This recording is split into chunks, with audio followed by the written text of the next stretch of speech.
everyone, welcome you all to my YouTube channel, and today in this video we are going to cover the third essay of first unit of Approaches to Literature MA Part 2.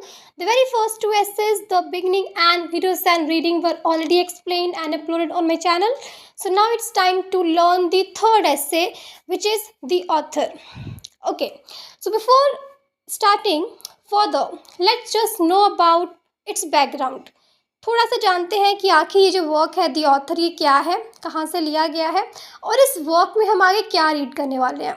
तो जब हमने ऐसे किया था the beginning, उसके start में बता दिया था कि एक बुक है जिसका नाम है an introduction to literature criticism and theory, जो कि पब्लिश हुई थी 1995 में और कोलैबोरेशन में लिखी गई थी। It was written in collaboration, यानी कि दो राइटर्स ने मिलकर लिखा था और वो दो राइटर्स थे Nicholas Royle and Andrew Bennett. इस बुक के आगे बहुत एडिशंस आए हैं। So as per 6th addition इस बुक में टोटल 41 चैप्टर्स हैं, यानी कि ये जो बुक है ये चैप्टर्स में अरेंज है ना।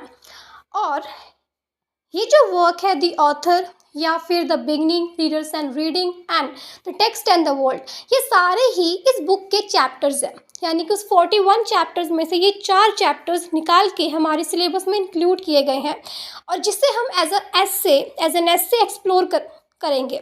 ओके, तो अब हम इस वर्क को स्टार्ट करते हैं। अच्छा, इस वर्क में हमने क्या रीड करना है, ये वर्क किस बारे में है? तो ये जो एसे है द ऑथर, ये हमें बताता है कि जब भी कोई वर्क लिखा जाता है, लिटरेरी फील्ड में कोई वर्क लिखा जाता है, तो उसमें ऑथर की क्या इम्पोर्टेंस होती है या उसका क्या रोल है। ये ऑथर की अथॉरिटी के ऊपर, उसके वर्क के साथ उसका क्या कनेक्शन है, उसको एक्सप्लोर करता है। जैसे जब हमने रीडर्स एंड रीडिंग रीड किया था तो हमने ये समझा था कि जब कोई वर्क लिखा जाता है तो उसका जो मीनिंग कंस्ट्रक्ट करना होता है, उसमें जो मेन पर्पस है या मेन रोल होता है वो रीडर प्ले करता है। यानी कि as per the theory of readers and reading, the role in while constructing the meaning of a work is mainly played by the reader. वहाँ पे रीडर को इम्पॉर्टेंस दी जाती है।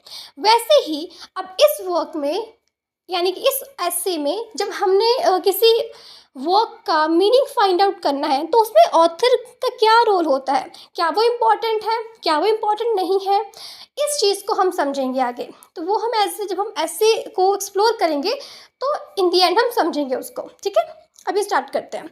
The essay explores what we mean by the author. ये ऐसे क्या explore करता है कि ऑथर का क्या मतलब है। It questions the traditional idea that an author is simply the person who writes a book.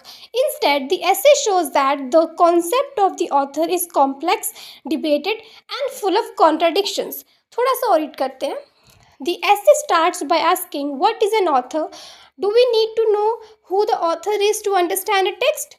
In the meaning of a text, is the meaning of a text fixed by its author's intentions? The essay shows that these questions are not as simple as they seem. Literary theory has shown us that the idea of the author is more constructed than real. तो ये जो एसे है ये क्या explore करता है कि आखिर ऑथर का मतलब क्या होता है। ये एसे हमें बताता है कि एक्चुअली में जो ये वर्ड है दी ऑथर, इसका क्या मतलब है। और ये क्वेश्चन करता है, ये जो एसे है ना, ये क्वेश्चन करता है हमारे ट्रेडिशनल आइडिया को। ट्रेडिशनल आइडिया जिसको अ बिलीफ, जिसको हम बहुत पुराने टाइम से फॉलो करते आए हैं कि वो बिलीफ क्या है या किस बिलीफ की बात हो रही है। तो वो बिलीफ ये है कि जब भी किसी वर्क का मीनिंग फाइंड आउट करना है ना, तो उसमें जो ऑथर है वो बहुत इम्पॉर्टेंट रोल प्ले करता है। कि जो ऑथर है वो मीनिंग को कंस्ट्रक्ट करने में हेल्पफुल है। ये जो है इसको क्वेश्चन को, ये इस आइडिया को क्वेश्चन करता है। ठीक है, और ये जो ऐसे है ये स्टार्ट होता है बाय आस्किंग 3 इम्पॉर्टेंट क्वेश्चन। वो 3 इम्पॉर्टेंट क्वेश्चन कौन से हैं?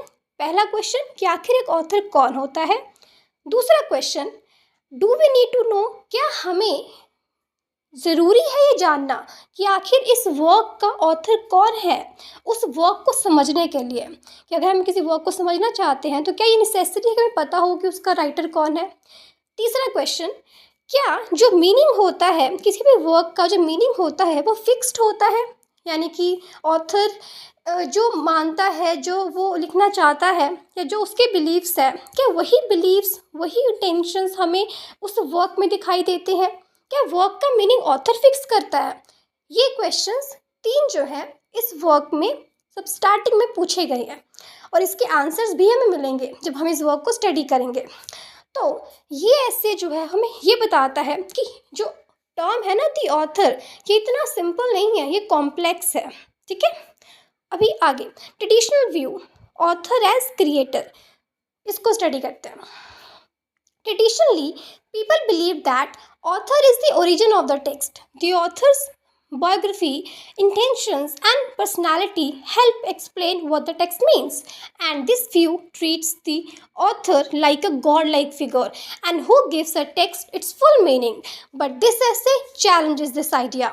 तो ट्रेडिशनल व्यू क्या है, जो हमने पहले समझा कि ट्रेडिशन में हम ये मानते हैं कि अगर किसी वर्क के मीनिंग फाइंड करना है कि आखिर इस वर्क का मतलब क्या है, किस तरह की पोइम है, किस तरह का नॉवल है, तो हमें ये जानने के लिए सबसे पहले जानना होगा कि आखिर ऑथर कौन है, और उसकी बायोग्राफी जाननी होगी कि वो किस तरह सोचता है, किस तरह वो लिखता है, उस मतलब उसके बारे में जानना होगा, तभी हम समझ पाएंगे कि आखिर इस वर्क का मतलब क्या है। पर ये जो ऐसे है ये इस बिलीफ को क्वेश्चन करता है। ओके, आगे इस वर्क में दो इम्पॉर्टेंट नेम्स आए हैं और दो इम्पॉर्टेंट टर्म्स आई हैं, हमने उन्हें स्टडी करना है, ये क्वेश्चंस इसी पे बनते हैं। ओके, तो पहला नेम है रोलैंड बर्थेस और एक टर्म है द डेथ ऑफ ऑथर। ठीक है, a major turning point, Roland Barthes was a French philosopher, thinker, and a critic. Okay, a major turning point in literary theory came with Roland Barthes' famous essay, The Death of Author. It was published in 1967. In that essay, he argued that we should stop thinking that a text has one single meaning which comes from the author's mind. Instead, meaning is created by readers, not authors. Once a text is written, it is separated from the author. The author is dead. Dead in a sense कि psychologically he is dead as far as interpretations is concerned. So, according to this theory, the readers become more important than the author.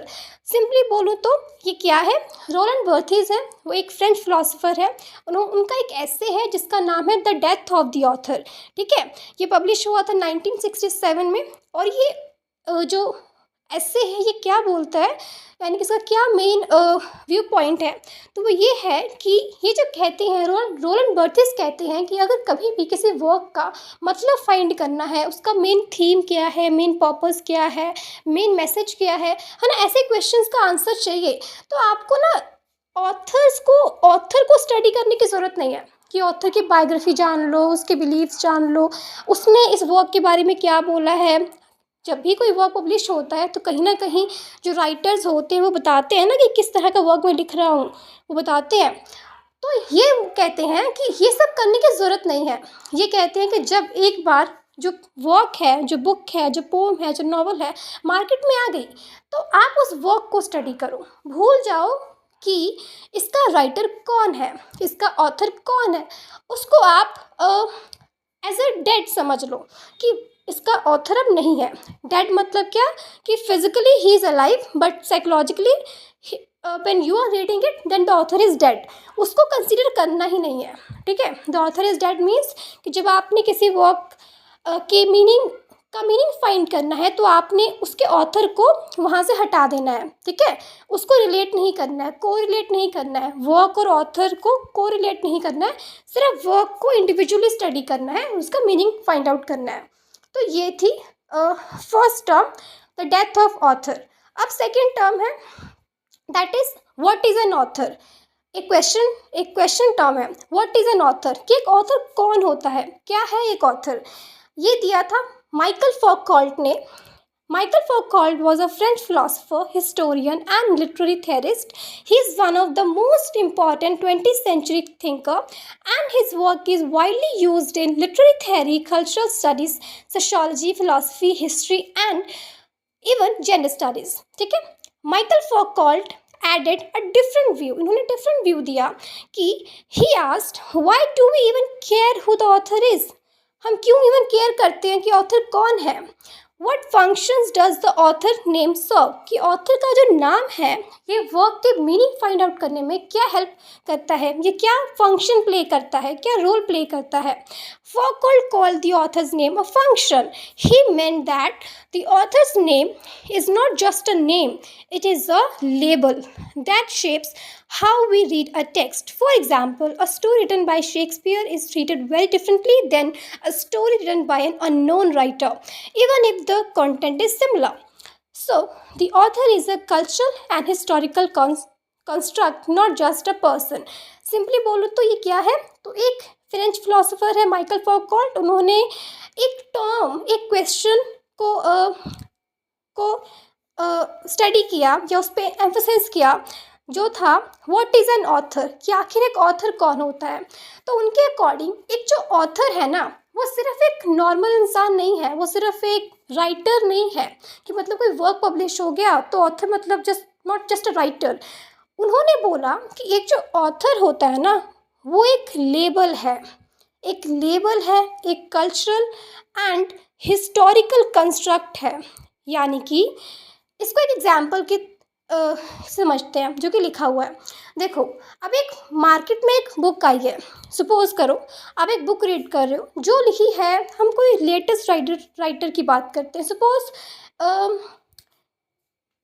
Writer that is famous, suppose Virginia Woolf, suppose एक writer है, modern writer है Virginia Woolf, उनकी कोई book है ना, आपको पता है कि वो एक फेमिनिस्ट राइटर थी, है ना, उन्होंने कोई वर्क लिखा है।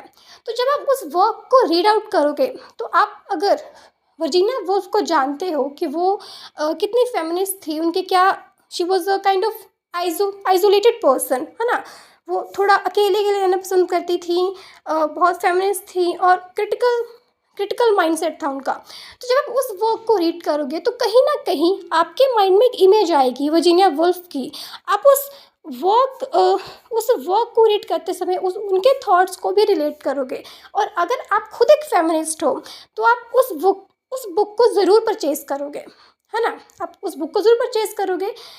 यानी कि जब हम मार्केट में जाते हैं ना, हम कोई बुक बाई करने जाते हैं, तो हम मोस्टली किन राइटर्स के वर्क को प्रेफरेंस देते हैं, जो फेमस हैं, या तो जो फेमस है, या फिर जो हमारे कल्चरल या हमारे थॉट्स के साथ रिलेट करते हैं। अगर आप एक रोमांटिक पर्सन है तो आप जॉन कीट्स की पोइट्री को रीड करना पसंद करेंगे, है ना। अगर आपको नेचर बहुत पसंद है तो आप वर्ड्सवर्थ की बुक्स, पोइम कलेक्शंस, आप उन्हें रीड करना पसंद करेंगे। तो इससे क्या पता लगता है कि जो ऑथर का नेम है वो एक लेबल की तरह काम करता है। वो जब मार्केट में जो बुक की सेल्स होती है ना, उस पर भी वो इफेक्ट करता है। तो इसीलिए जो ऑथर है वो कहीं ना कहीं इम्पॉर्टेंट है, उसको आप एज अ डेड कंसिडर नहीं कर सकते बेसिकली, ठीक है। उसका भी एक मोटिव है और वह एज अ फंक्शन प्ले करता है। ऑथर जो है उसका जो नेम है वो एक फंक्शन प्ले करता है, एक रोल प्ले करता है। क्या रोल प्ले करता है, तो बुक्स की सेलिंग, उसके सेल पे अफेक्ट करता है। हम जब बुक को रीड करते हैं तो हम बुक को कैसे रीड करते हैं, क्या थॉट्स हमारे माइंड में चल रहे होते हैं, वो डिपेंड करता है कि अगर हम उस राइटर को जानते हैं तो हम कहीं ना कहीं उसकी तरह ही सोचने लग जाते हैं। ये चीज़ है, ठीक है। तो Foucault called the author's name a function. He meant that author's name is not just a name. सिर्फ नाम नहीं है, एक लेबल है जो शेप करता है कि हम टेक्स्ट को कैसे रीड करेंगे। ऑथर का पता लग गया, हम कहीं ना कहीं उसकी तरह ही सोचने लग जाते हैं। So the author is a cultural and historical context, not just a person. Okay. So now in the next video we will study a novel that is the catcher in the रे, जो कि example के तौर पे इस work में, इस ऐसे में यूज़ की गई है। Okay, thank you.